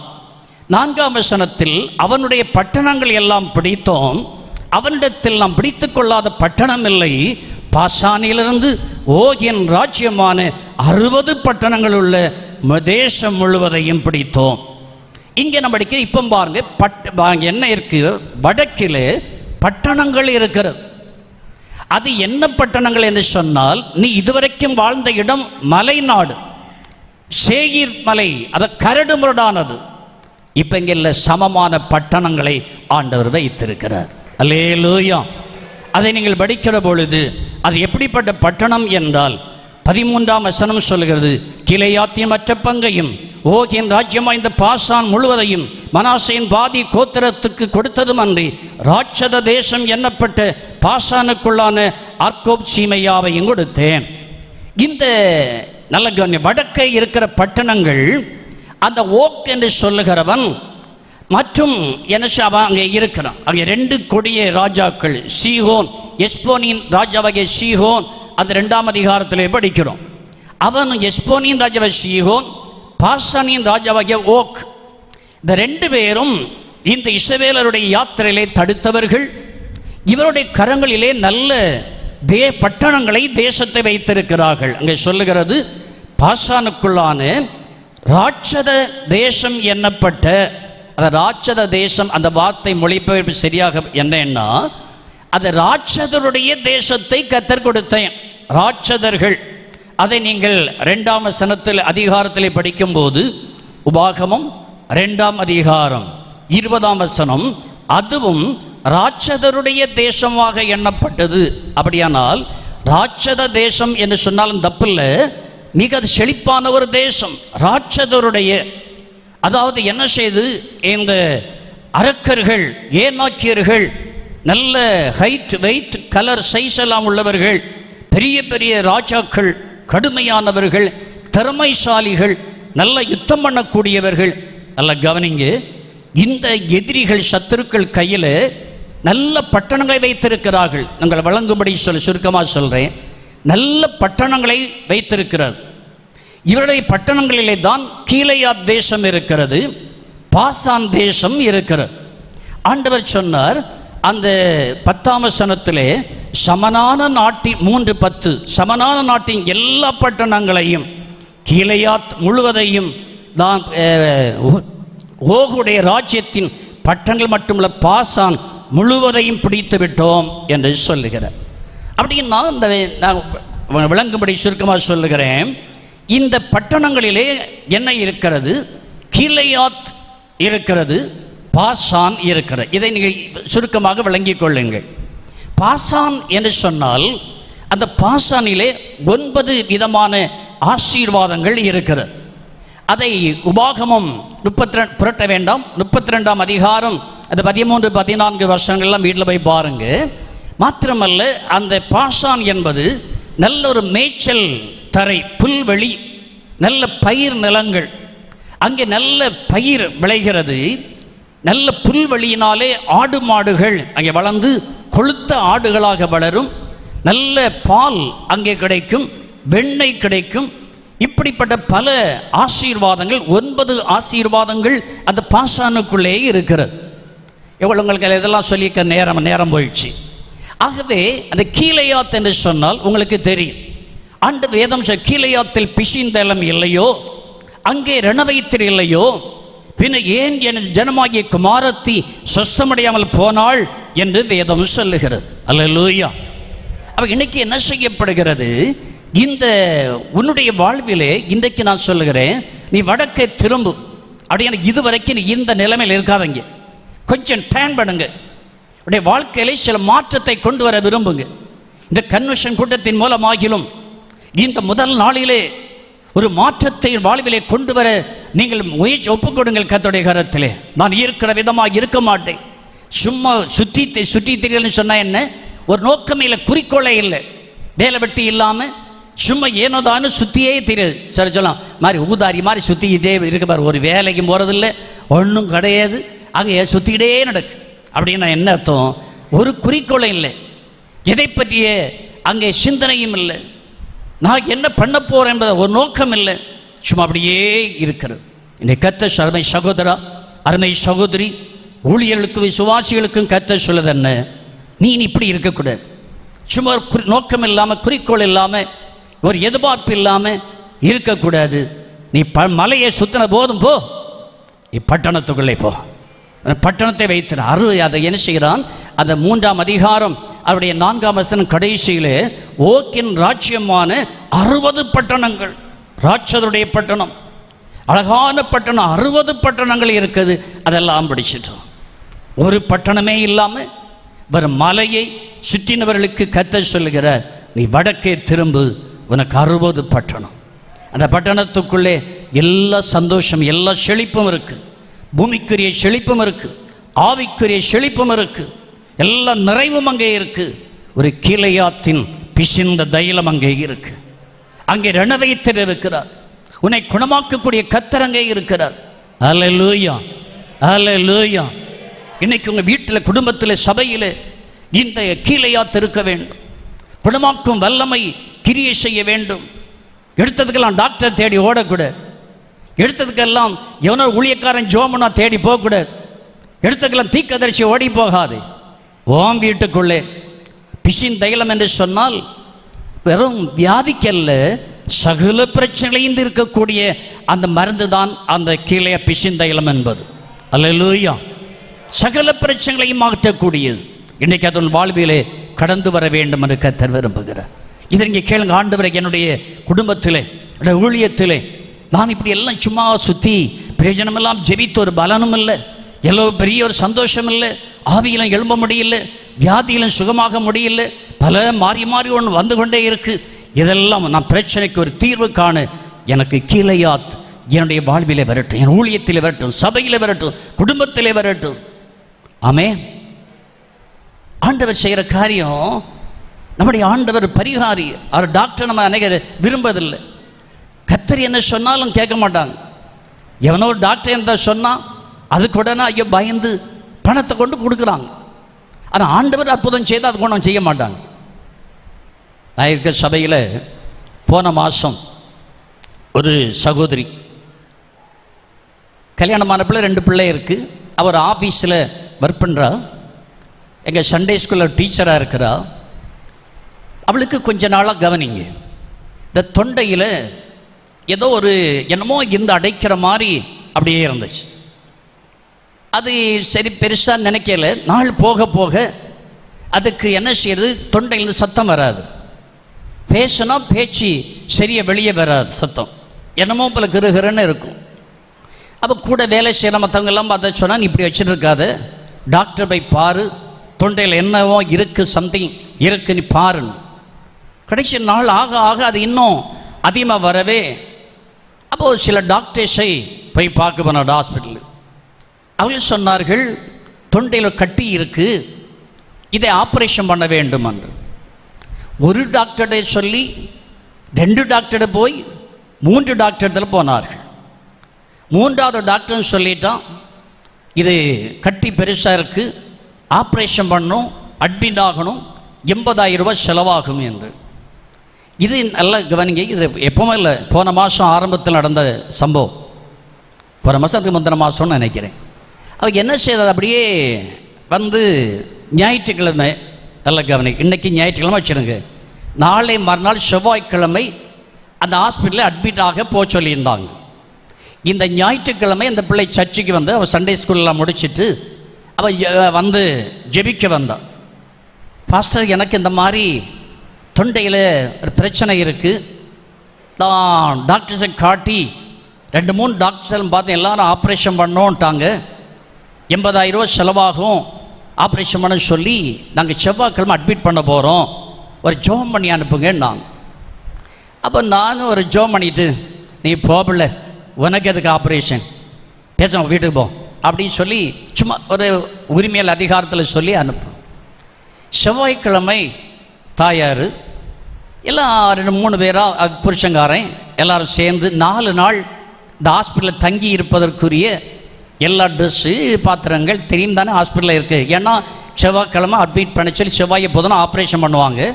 அப்போ அதுக்கு பிறகு 3-4 நாள் அங்கே இருக்கணும். இதுக்குரிய எல்லா அரேஞ்ச்மெண்ட்டோடு அங்கே போகிறார்கள் ஹாஸ்பிட்டலுக்கு.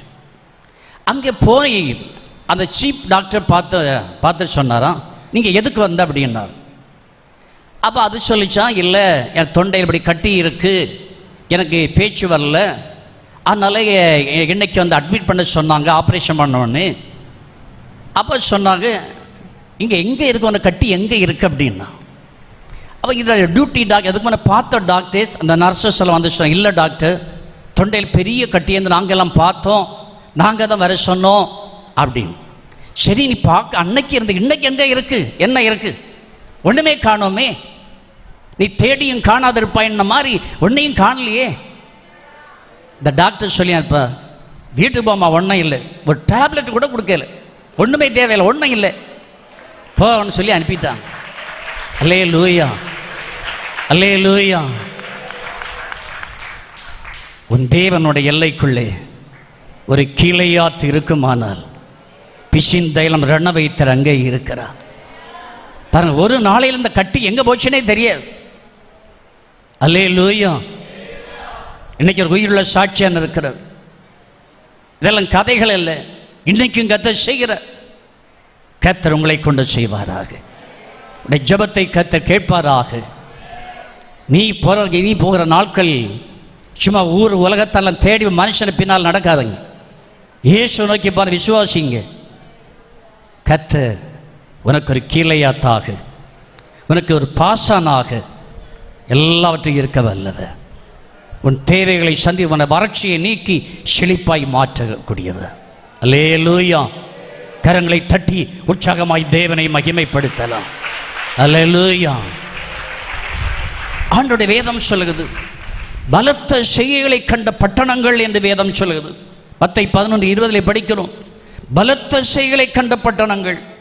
இன்னைக்கு நீங்கள் சுதந்திரிக்க போகிற பட்டணம், இனி பிரவேசிக்க போகிற நாட்கள், வாழப்போகிற நாட்கள், பெரிய செய்கைகளை கர்த்தருடைய கிரியைகளை காண்கிற பட்டணமாய் கர்த்தர் உங்களை மாற்றுவாராக.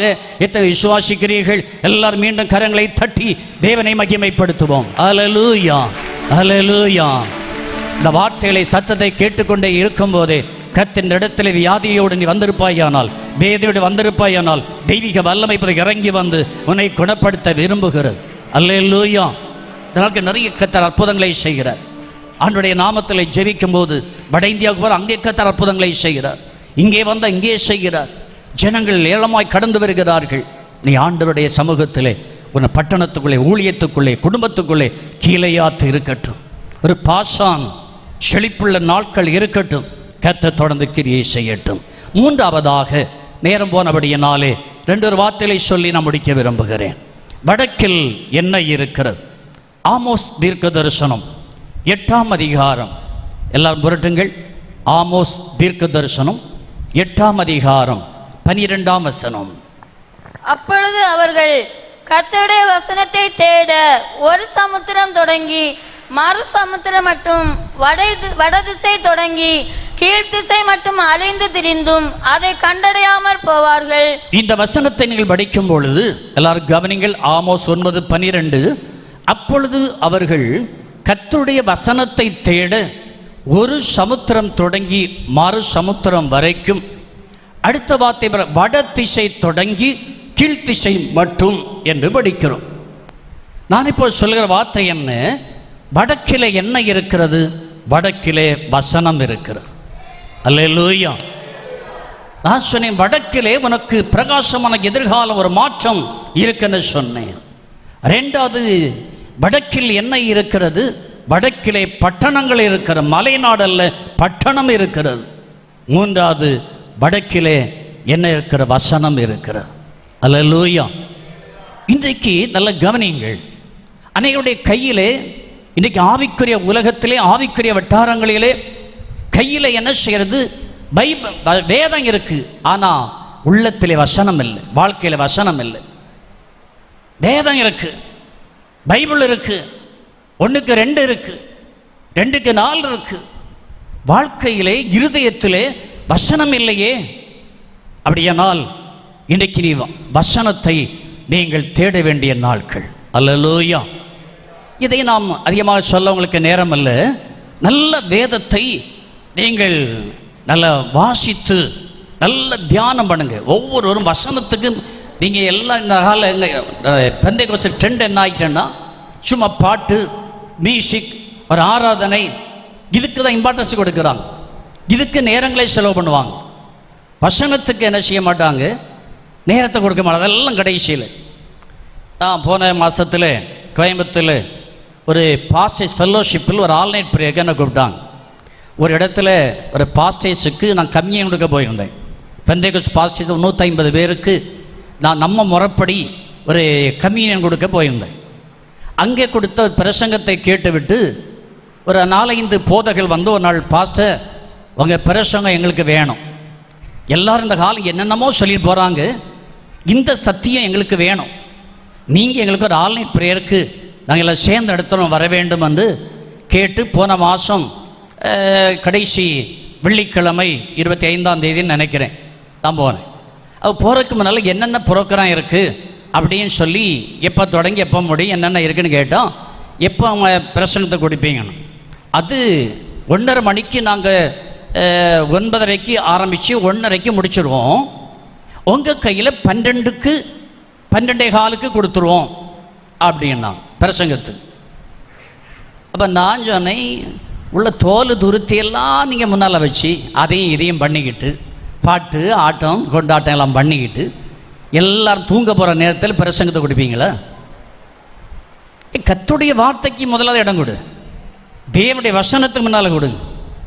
பிறகு சில காரியம் நீங்கள் ப்ரே பாயிண்ட் சொல்லுது, அதை சொல்ல இதை சொல்ல, உங்களுடைய சம்பிரதாயம் எல்லாம் பிறகு வைங்க அப்படின்னு சொல்லி என்ன தான் வருவேன். கடைசியில் சரி பாஸ்டர் நாங்கள் பாட்டு வர்ஷிப்பெல்லாம் முடிச்சுட்டு உங்கள் கையிலேயே கொடுத்துருவோன்ட்டு போகிறோம். கடைசியில் அது பாட்டாரம் முடித்து எங்கிட்ட கொடுத்தாங்க. நான் சொன்னேன், கொஞ்சம் ஒரு 1/2 மணி நேரம் ப்ரேயர் பாயிண்ட்ஸ் கொடுங்க, கொடுத்துட்டு எங்கிட்ட கொடுங்க அப்படின்னு கொடுத்து இப்படி என் பிரசங்கம் பண்ணி நான் வந்துட்டேன். முடிஞ்ச ஓடியந்தான். நான் இதுவரைக்கும் கேட்காத சத்தியத்தை எல்லாம் சொன்னீங்க பாஸ்டர், நான் இதுவரைக்கும் இதெல்லாம் கேட்டதே கிடையாது. எங்களுக்கு ரொம்ப சந்தோஷமாக இருக்குது. இதுக்காக தான் அவங்கள நாங்கள் கூப்பிட்டோம். ஏன்னா மக்கள் இன்னைக்கு வேதத்துக்கு வசனத்துக்கு இம்பார்ட்டன்ஸ் கொடுக்கறது இல்லை. அது கடைசியில் ஆண்டோடைய வேதத்தை நன்றாக பார்க்க, ஏன்னா ஏதோ ஒரு வசனம் அல்ல, நம்ம சபைகளை விசுவாசிகளுக்கும் ஊழியர்களும் 2 தீமோத்தேயு 1ஆம் அதிகாரம் 13ஆம் வசனம் சொல்லுகிறது. 2 தீமோத்தேயு 1:13. அதற்கு நான் பிரசங்கியாகவும் அப்போஸ்தலனாகவும் புறஜாதியருக்கு போதகனாகவும் நியமிக்கப்பட்டேன். ஆரோக்கியமான வசனத்தை 2 தீமோத்தேயு 1:13 தானா? அது நீ கிறிஸ்து இயேசுவை பற்றும் விசுவாசத்தோடும், கிறிஸ்து இயேசுவை பற்றும் விசுவாசத்தோடும் அன்போடும் என்னிடத்தில் கேட்டிருக்கிற ஆரோக்கியமான வசனங்களின் சட்டத்தை கைக்கொண்டு, ஆரோக்கியமான வசனத்தை சட்டத்தை கைக்கொள். எல்லாரும் நாட்களிலே கண்டவன் எல்லாம் சொல்கிறத எல்லாம் நீங்கள் கேட்காதங்க. ஆகவே எங்கள் சபையிலெல்லாம் நான் வேறு எங்கேயும் எங்கள் மக்கள் போக மாட்டாங்க, யூடியூப்லேயும் கேட்க மாட்டாங்க. நம்ம சொல்கிற சத்தியத்தை அந்த வசனத்தை தான் கேட்பாங்களே தவிர, நான் 26 வருஷம் ஒரு சபையிலேருந்து பிரசங்கம் பண்ணுறேன், 26 வருஷம் பிரசங்கம் கேட்குறேன். இன்றைக்கும் நான் தான் பிரசங்கம் பண்ணணும். இல்லை கன்வென்ஷன் எல்லாம் எங்கள் மக்களுக்கு தேவையே கிடையாது. வெளியேந்த ஒரு ஆள் வந்து பிரசங்கம் பண்ணதை மக்கள் ஏற்றுக்கிட்டது இல்லை. கேட்பான், வாரவங்களாம் மைக்கா கொடுத்துருவீங்களா அப்படிம்பாங்க. இன்றைக்கும் நான் தான் பிரசங்கம் பண்ணணும். அதனால் நான் இன்றைக்கி சண்டே எங்கே போனாலும், நான் ஃபாரின் போகிறேன், ஃபாரின் போனாலும் சண்டே போய் முடிச்சுட்டு போயிட்டு சண்டைக்கு வந்துடுவேன். ஒரு தடவை மஸ்கட் போனோம், நானையும் மனைவியும். சண்டே சர்வீஸ் முடிச்சுட்டு ராத்திரி ஃப்ளைட் ஏறி மஸ்கட் போய் இறங்கி ஒரு வாரம் அங்கேருந்து அடுத்த சனிக்கிழமை அங்கேருந்து புறப்பட்டு ஞாயிற்றுக்கிழமை காலையிலேருந்து 6 மணிக்கு கரெக்டாக வந்து சேர்ந்துட்டோம். எங்கேயும் சண்டையை நான் போகிறது கிடையாது. ஏன் வசனத்தை இன்றைக்கி சொல்ல ஆட்கள் இல்லை. வேதம் சொல்ல ஆரோக்கியமான வசனத்தின் சட்டத்தை நீ கைக்கொள். அல்லேலூயா, அல்லேலூயா. இதை நல்லா கைய வேணும். இந்த தெசலோனிக்கே சபை மக்களை பார்த்தீங்களானால் நல்ல கவனிக்க நான் முடிக்க போகிறேன். 1 தெசலோனிக்கேயர் 1ஆம் அதிகாரம் 6ஆம் வசனம் இப்படி சொல்ல, 1 தெசலோனிக்கேயர் 1:6 சொல்லுகிறது, நீங்கள் மிகுந்த உபத்திரவத்திலே பரிசுத்த ஆவியின் சந்தோஷத்தோட திருவசனத்தை ஏற்றுக்கொண்டு என்று வேதம் சொல்ல. நல்லா கவனிங்க, கீழெல்லாம் படிச்சு பார்த்தீங்கன்னா வசனத்தை பெரிய சொல்லி இருக்கும்.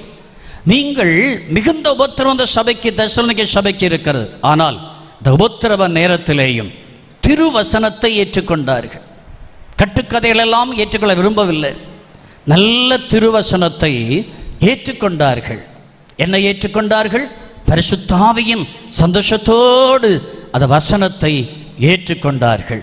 அதை நீங்கள் தொடர்ந்து அதை படிக்கும்போது கூட, அடுத்த பகுதியிலே 2ஆம் அதிகாரத்திலே படிக்கும்போது அங்கே பவுல் சொல்லுவார், நீங்கள் வசனத்தை கேட்டபோது அது என்ன செய்தீர்கள்? அது மனுஷர் வசனமாக ஏற்றுக்கொள்ளாமல் தேவ வசனமாகவே என்ன செய்தீர்கள்? 2ஆம் அதிகாரம் 13ஆம் வசனம், நீங்கள் தேவ வசனத்தை எங்களால் கேள்விப்பட்டு ஏற்றுக்கொண்ட போது மனுஷர் வசனமாக அல்ல, தேவ வசனமாகவே ஏற்றுக்கொண்டீர்கள். அல்லேலூயா. அப்ப இந்த சபை கர்த்தருடைய வசனத்துக்கு முக்கியத்துவம் கொடுத்தது. வசனத்தை ஏற்றுக்கொண்டார்கள். இதனாலே வசனத்தை ஏற்றுக்கொண்டு வசனத்தின்படி ஜீவித்தார்கள். அந்த 1 தெசலோனிக்கேயர் 1ஆம் அதிகாரம் கடைசி வசனம் சொல்லுகிறது, குமாரனாகிய இயேசு பரலோகத்தில் இறங்கி வருகிறதை அது சபை எதிர்பார்த்து கொண்டே இருந்தது. வசனம் ஒரு சபையை கர்த்தருடைய வருகைக்கு ஆயத்தப்படுத்துகிறது. அல்லேலூயா. நல்லா நீங்க கவனிக்க வேண்டும். வருகைக்கு சபையை ஆயத்தப்படுத்த தெசலோனிக்கே சபை கர்த்தருடைய வருகைக்கு இயேசு எப்போது வருவார் என்று எதிர்பார்த்து கொண்டிருக்க, அது காரணம் கர்த்தருடைய வசனத்தை வசனமாக ஏற்றுக்கொண்டார்கள். ஆரோக்கியமான வசனத்தை ஏற்றுக்கொண்டார்கள். அது கீழ்ப்படிந்தார்கள், அதன்படி ஜீவித்தார்கள். ஒரு பக்கம் உபத்திரம் இருக்கிறது, உபத்திரவ நேரத்திலேயும் வசனத்துக்காக ஜீவித்தார்கள். கர்த்தர் மக்களை பரிசுத்தமாக்கினார், ஆசீர்வதித்தார். வருகையின் நாளுக்கென்று அவர்களை ஆயத்தப்படுத்தினார். இந்த நேரத்தில் நம்ம எல்லாரும் கர்த்தரை நோக்கி பார்க்க போகிறோம். எழுந்து நிற்கலாமா? எல்லாரும் சில நிமிடம் ஜெபிக்கலாம். எழுந்து நிற்போம். ஹல்லேலூயா. கர்த்தர் நல்லவர், கர்த்தர் நல்லவர். எல்லாரும் சீக்கிரமாக எழுந்து நில்லுங்கள். ஹல்லேலூயா, ஹல்லேலூயா, ஹல்லேலூயா. கர்த்தர் வர வேண்டிய நாட்களில் இருக்கிறோம். நாட்கள் கொடியது, நாட்கள் பொல்லாதது, இனி இல்லையே. வசனம் கேட்கக்கூடாத காலம் வருகிறதல்லவா? நீ வசனத்தை தேடுகிற ஒரு வடக்கு, வசனத்தை தேடுகிற இடம், வசனத்தை கேட்கிற இடம், வசனத்தை வாஞ்சிக்கிற பெற்றுக்கொள்கிற காலம், கை கொள்ளுகிற காலம், வசனத்தின்படி ஜீவிக்கிற காலம். இயேசு எப்போது வருவார் என்று எதிர்பார்த்து கொண்டிருக்கிற ஒரு காலம். எல்லா 2 கரங்களை உயர்த்தலாம். எல்லா 2 கரங்களை உயர்த்தி வாய்களை திறந்து விடுதலையோடு தேவ சமூகத்திலே எல்லாரும் சோத்தரிக்கலாம். ஹல்லேலூயா. ரிதலா ரபா லபா ஷப்தா ரபா. நல்ல சத்தத்தை உயர்த்துங்க.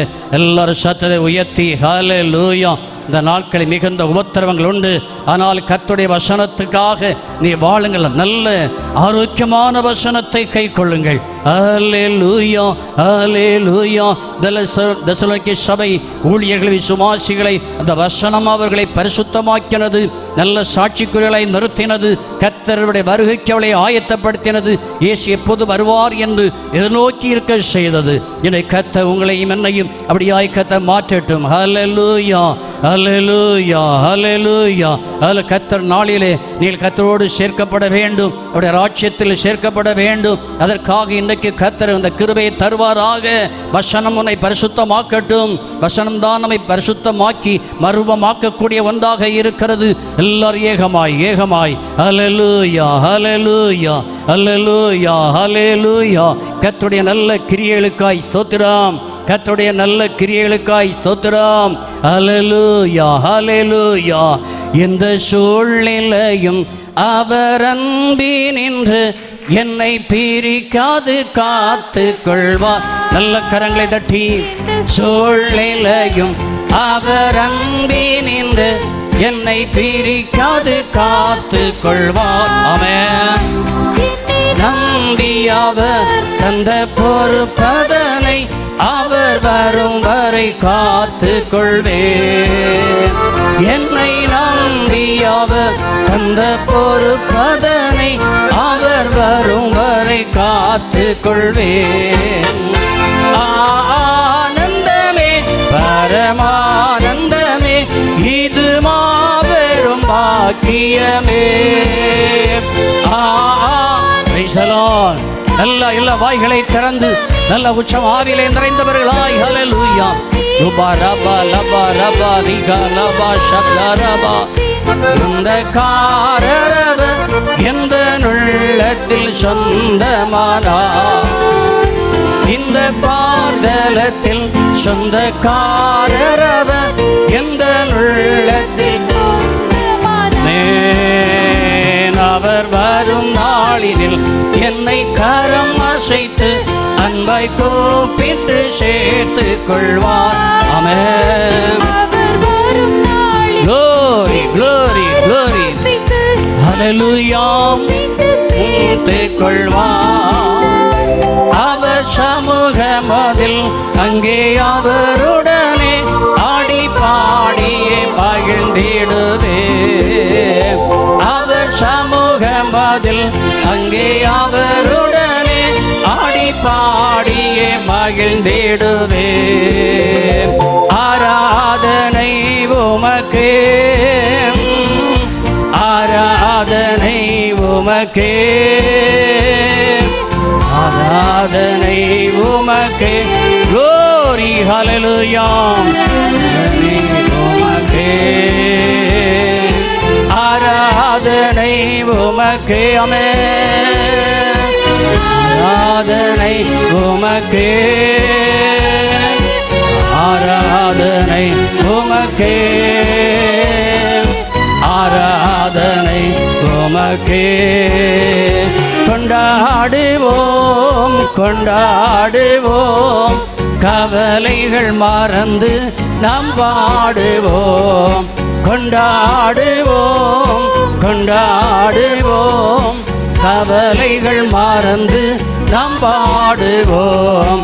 இயேசு ராஜா வந்திருக்கிறார்.